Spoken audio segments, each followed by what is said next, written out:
Let me ask you a question. Do you struggle to speak English? Is your listening pretty good, but your speaking a disaster? You can't find the words, you get nervous, and it gets even worse, doesn't it? That used to happen to me as well. I can still remember how awful it was. Now, throw your English study book in the rubbish bin. Yeah, you heard right. The more you study English, the worse you get at speaking English.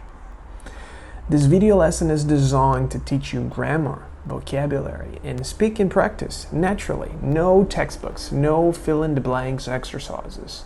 Only listening and speaking. Just follow along and try to have fun while doing it. We are going to be reading and learning from the bestseller How to Win Friends and Influence People by Dale Carnegie. Let's get started. Quick notice, this video is divided in two parts. On the first one, I will only read the story. On the second, I'm going to explain the main vocabulary and expressions and ask a few questions as we go. Without further ado, let's get started. On May 7, 1931, the most sensational manhunt New York City had ever known had come to its climax.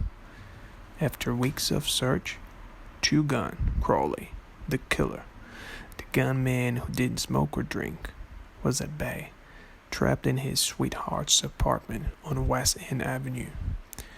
150 policemen and detectives laid siege to his top-floor hideaway. They chopped holes in the roof.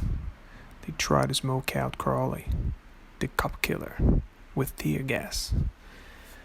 Then they mounted their machine guns on surrounding buildings, and for more than 1 hour, one of New York's fine residential areas reverberated with the crack of pistol fire and the rat-tat-tat of machine guns. Crowley, crouching behind an overstuffed chair, fired incessantly at the police. 10,000 excited people watched the battle. Nothing like it had ever been seen before on the sidewalks of New York. When Crowley was captured, Police Commissioner A.P. Mulroney declared that the two-gun Desperado was one of the most dangerous criminals ever encountered in the history of New York. "He will kill," said the commissioner, "at the drop of a feather." But how did Two-Gun Crowley regard himself? We know, because while the police were firing into his apartment, he wrote a letter addressed to whom it may concern, and as he wrote, the blood flowing from his wounds left a crimson trail on the paper. In this letter, Crowley said, "Under my coat is a wary heart, but a kind one that will do nobody any harm." A short time before this, Crowley had been having a necking party with his girlfriend on a country road out on Long Island. Suddenly, a policeman walked up to his car and said, "Let me see your license." Without saying a word, Crowley drew his gun and cut the policeman down with a shower of lead. As the dying officer fell, Crowley leaped out of the car, grabbed the officer's revolver, and fired another bullet into the prostrate body. And that was the killer who said, "Under my coat is a wary heart, but a kind one that will do nobody any harm." Crowley was sentenced to the electric chair. When he arrived at the death house in Sing Sing, did he say, "This is what I get for killing people"?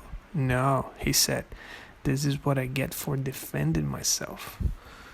The point of the story is, Two-Gun Crowley didn't blame himself for anything.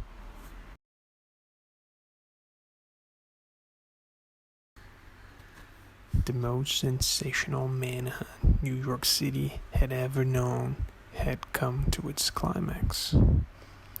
So the word climax, it's the apex, it's the culminating point of whatever it is, an argument, discussion, situation.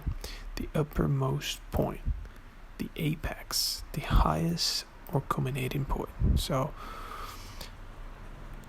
this manhunt that happened in New York had come to its climax. And then I ask you, had the manhunt come to an end?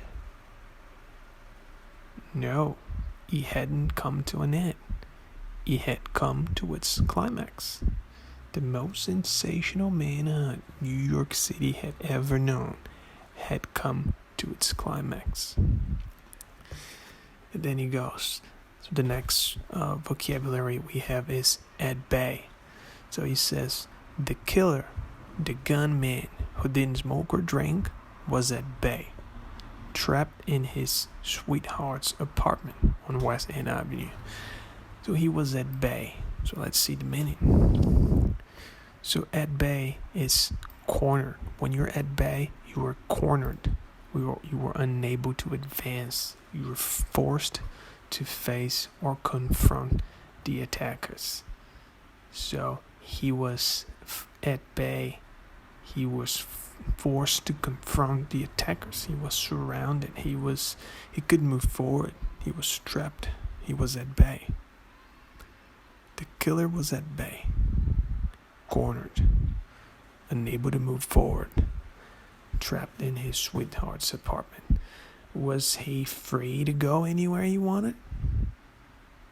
No, he wasn't free to go anywhere he wanted. He was at bay, couldn't move forward.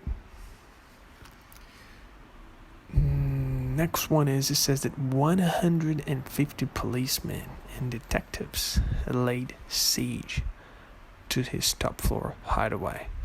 So the policemen laid siege to his apartment, to where he was hidden. So what is lay siege? Let's come down here. So lay siege is to surround with armed forces with the purpose of capturing. So they laid siege to his top floor hideaway. They surrounded him with the intent of capturing him. So they've surrounded him with armed forces in order to capture him. So they laid siege to his apartment. And they say that they tried to smoke out Crowley. They tried to smoke out Crowley, to smoke him out. So they tried to use smoke bombs to make him leave the apartment, to throw some smoke bombs inside to force him out. So they tried to smoke Crowley out of the apartment with tear gas in this case. Goes on and say, New York's fine residential areas reverberated with the crack of pistol fire. So New York's finest, or New York's fine residential areas reverberated with the crack of pistol fire. To reverberate, come down to the vocabulary here, is a loud noise repeated several times as an echo. So the sound of pistols and revolvers firing reverberated throughout this residential area. So they heard a lot of fires, a lot of shots. They heard it reverberating throughout the night. Crowley was crouching behind an overstuffed chair. He was crouching behind a chair. What does that mean? Let's see, I've got a picture. That's what he means. This guy is crouching right now. A position where the knees are bent and the upper body is brought forward and down. Usually in order to avoid detection. So he was crouching behind the chair.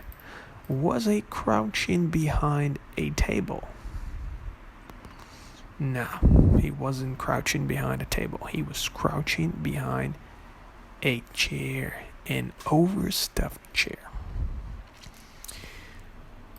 Then I've highlighted this part saying nothing like it had ever been seen before on the sidewalks of New York.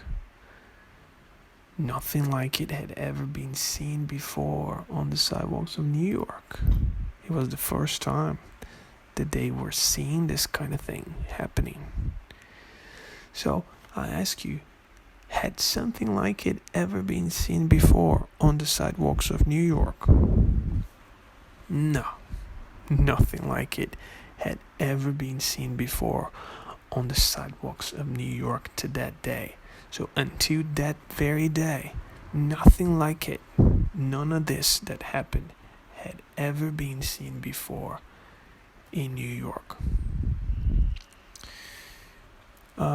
Goes on to say that the two-gun Desperado was one of the most dangerous criminals ever encountered in the history of New York.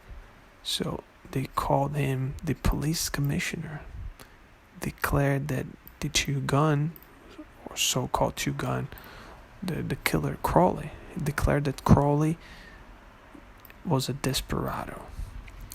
So desperado means a desperate or reckless person, especially a criminal. So, where was I? Here. They called him a desperado. So the desperado was one of the most dangerous criminals. So the desperate criminal was one of the most dangerous criminals ever encountered in history of New York. Was he a normal criminal? No, he wasn't a normal criminal. He was a desperado. He was one of the most dangerous criminals ever encountered in the history of New York. And he will kill, the commissioner said, at the drop of a feather. It means he will kill for no reason, for no specific reason, without a reason, or for no reason. Doesn't matter, he would kill. He doesn't need a reason to kill. He will just kill for no reason.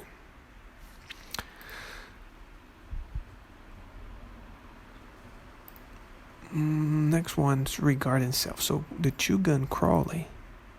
How did two-gun Crowley regard himself?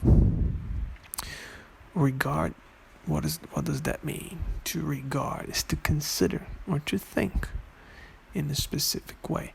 How did he think of himself? How did he regard himself? Did he regard himself as a bad man? Not really. He didn't regard himself as a bad man. He actually regarded himself as having a good heart. A heart that would do nobody any harm.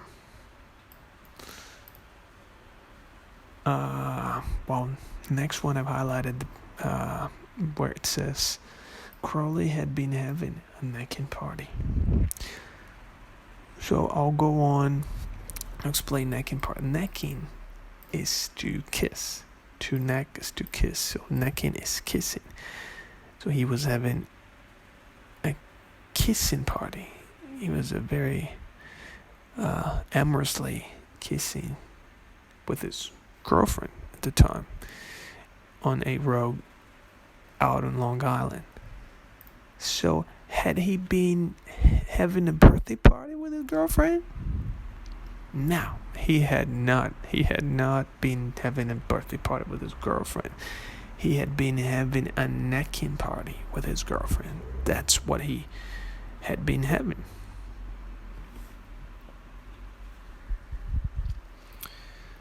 And without saying a word, Crowley drew his gun. He drew his gun. When you draw your gun, you pull it out. You pull it out of its container. You can also say that he drew his sword, but in this case he drew his gun. So you can draw a sword out because there's a container that where the sword goes in, stored away. And when you pull it, you draw it. It's the correct way to say. And he cut the policeman down with a shower of lead. That's an expression. So to cut someone down with a shower of lead, it means he shot multiple times. He pressed the trigger several times. Several bullets came out of his gun. He fired many, many times. So he cut the policeman down with a shower of lead.